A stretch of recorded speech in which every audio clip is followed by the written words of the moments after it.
Although the UFC has some pretty epic events lined up for 2023, they need to change the way in which they're trying to market their fight nights because the next two UFC events are horrific.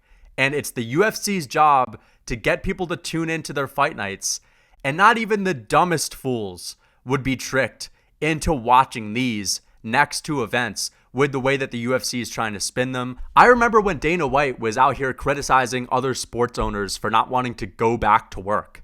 And he's become the exact kinds of people that he was talking shit to because Dana White has got complacent and he's focusing on quantity because he just wants to fulfill the status quo that he has with the ESPN deal. They need to put out like 52 events a year, and they're just at this point shitting them out. And before we get into my solution on how to actually fix this, I'm going to show you guys the next two cards because they are, just look at them yourselves. All right, so we just had UFC 284, and it obviously surpassed our expectations by 100 miles, right? It was a really good card. This is what we have next. And at first glance, you may say this if you know MMA, Erin Blanchfield is a good fighter, and Jessica Andrade hits like a man. These women stand out amongst like 99% of the women's MMA fighters in the UFC. They're actually good and they have skills.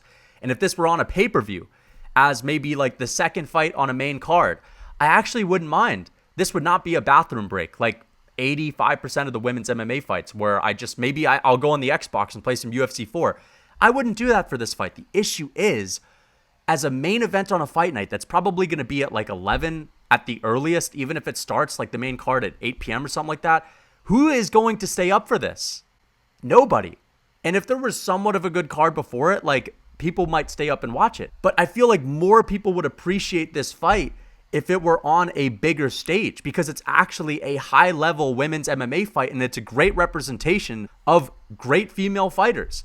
But because they're on such a dog shite card, I don't think many people are going to watch this. Now, I'm not going to sit here and lie. I'm not going to watch a Dan Hardy war room on Jessica Andrade and Erin Blanchfield. It's not even going to be a topic of discussion with any of my friends that know MMA. But it is okay. But here's what I don't understand. Jordan Wright in the co-main event. This guy has won 2 fights in the UFC. He's lost 4 fights, and he's on a 3-fight loss streak. He's fighting Zach Pauga. I don't know who Zach Pauga is. Here's another thing I don't understand. Jim Miller, Alexander Hernandez.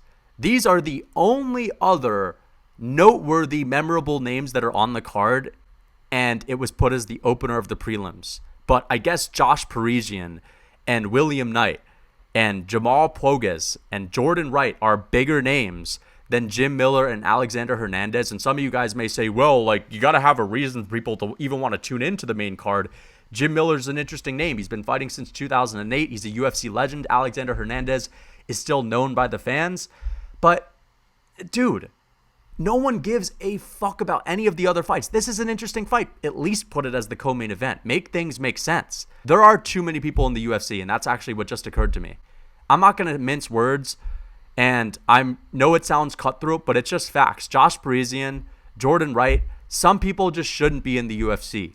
I think that at some point, I understand you need guys to set up the new up-and-comers against so they can get some nice wins and to test them out with like some, mediocre competition in the UFC. And that's why you need a guy like Jordan Wright maybe. But still, why is Josh Parisian in the UFC? Why is Jordan Wright in the UFC? These guys are ass. They're not good. And the thing is, if the UFC were to just market some of these fight nights as the next new contender, fuck the early prelims. Let's just have less people on the card, market it as the next ranked fighters, the future of the UFC. It's not the Dana White Contender Series. It's the next ranked fighters. Market it completely differently because when you have a fight night like Wonder Boy and Kevin Holland where RDA's on the card, Taito Ivasa, Sergey Pavlovich are on the card, dude, that's not the same thing, and it's under the same banner, UFC Fight Night, but they're two completely different products. And the only difference with the marketing that the UFC has is maybe an extra 5 Instagram posts for a Kevin Holland Wonderboy Fight Week.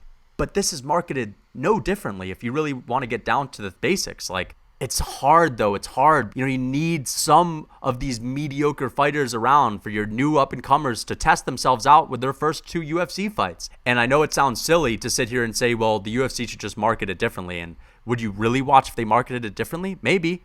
If they actually cut some of the fighters and had some serious talent on the card. Like maybe the UFC just needs to be a little bit more picky with who they're signing, because OSP is not a good fighter anymore, and I don't believe he's UFC caliber. He's not fun to watch either. He's one of the most boring fighters ever. Krylov and Ryan Spann. Okay, well, the main event, again, not terrible. It's not that bad, but if you're looking at this card, Andre Muniz, Brendan Allen, that's okay. That's interesting. It makes sense as a co-main event. Andre Muniz has a lot of hype, but Don'Tale Mayes, who is ass, versus the least dangerous heavyweight to ever exist on the planet, Augusto Sakai. The guy could not KO a fly. He has absolutely no aggression in his fights. Why is this guy still in the UFC? At least put him in there with a semi-younger contender who has talent and can make a name for himself. Bro, Don'Tale Mayes and Augusto Sakai, what relevance does that have in this MMA world? It has no relevance. Whoever wins that fight does not raise their stock at all. Like, I just don't think some of these people should even have contracts to begin with. And I know it sounds cutthroat, as I said, but Mike Mallet, Johan Lanes is okay. That's sort of interesting. But like, some of these fights are kind of ass, bro. Jasmine Jasudavicius and Gabriel Hernandez, like, this is a joke. You couldn't trick people into watching this, and people will not tune in. But you guys understand the point that I'm trying to make. These fight nights are ass. Another thing that the UFC is dropping the ball with is the Jon Jones card. Let's just get to that. Now, I understand that the main event is exciting. Jon Jones' return, Cyril Gane. This is going to be fireworks. I actually think it's going to be a really entertaining fight as well. Some people think it's going to be like a slower chess match, which would be fun, but I actually think it's going to be a banger. The issue is that this is the return of the so-called GOAT of the sport. And if you're not a hardcore fan, you're looking at this card and saying, I don't know if I'm going to buy it. I'll probably just stream the main event. Like, non-hardcore fans don't give a shit about Jalen Turner. Non-hardcore fans don't know who Dan Hooker is. They just don't. Valentina Shevchenko, Alexa Grasso, it's a championship fight, but is it really a championship fight? You know what I mean? It's just Valentina Shevchenko's next victim.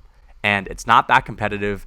There is really no hype around Valentina Shevchenko. She's had some snoozer fights recently. This is what is buffering the main event, Jon Jones and Cyril Gane. The co-main event for a big pay-per-view is like the plumbing. It's very important. And if the plumbing comes crashing down, the house is next. The house comes crashing down on top of it. This is not strong enough to bolster Jon Jones and Cyril Gane. It's just not. It couldn't have been O'Malley and Cejudo. It couldn't have been a Khamzat Chimaev versus a Colby Covington. It couldn't have been a Bilal Muhammad versus a Colby. It couldn't have been a Khamzat versus Whitaker. Whitaker wanted to fight at UFC 284, which was yesterday. This is like 2 weeks from now. Couldn't you have just told Whitaker, all right, we're going to push it back and you and Khamzat? At best, this does maybe 600K.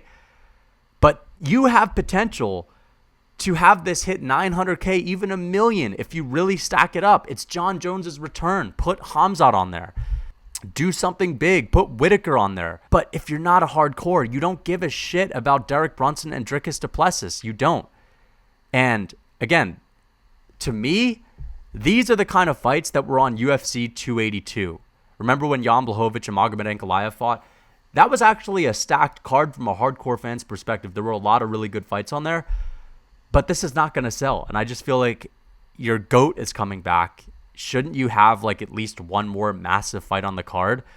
Now, again, Ian Gary, Song Kanan, Cody Garbrandt, Julio Arce, Amanda Ribas, she's fun. Cameron Simon, these are all interesting fights. Derek Brunson, Bo Nickel, Jeff Neal, Shavkat Rakhmonov. Like, I'm really hyped to see this card. But I just think that the UFC could do a little bit more with their attempt to try to get new fans. I don't think this is going to pull in new fans. I really don't. I think that this is just going to please the people that are already fans of the UFC. When the plumbing ain't good, the house comes crashing down. And could have put on a 5-round feature fight between Khamzat Chimaev and a Colby Covington.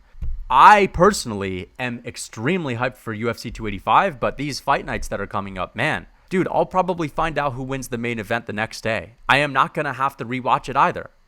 And then Krylov versus Spann. It's interesting. I will probably watch that main event because I'm also excited for the co-main event. Andre Muniz versus, who is he fighting? Brendan Allen. That's actually interesting. I'll tune in for that. I'll tune in for those couple fights. But Bro, some of these cards are rough. If you're using protein powder or mass gainer to put on size, you're doing something wrong. So I'm gonna show you guys how to make a weight gain shake with real food. Nothing but real food, guys. We're gonna start with some full-fat Greek yogurt, high in protein and probiotics, some organic oats that'll reduce your LDL cholesterol, some good old-fashioned almond butter as well, heart healthy fats, and we're also gonna add some bananas and more fruit for antioxidants, phytochemicals, good vitamins, some blueberries, cherries, some Ceylon cinnamon to reduce our LDL and help us to metabolize all the sugar, some good old vitamin D, and now we can add a scoop of whey protein for some flavor. I top it off with some milk, and this, guys, is how you gain weight. If you're struggling to gain weight, you're a hard gainer, try this shake out. You'll love it. It'll taste amazing. And for more meals like this, check out my Real Food Cookbook.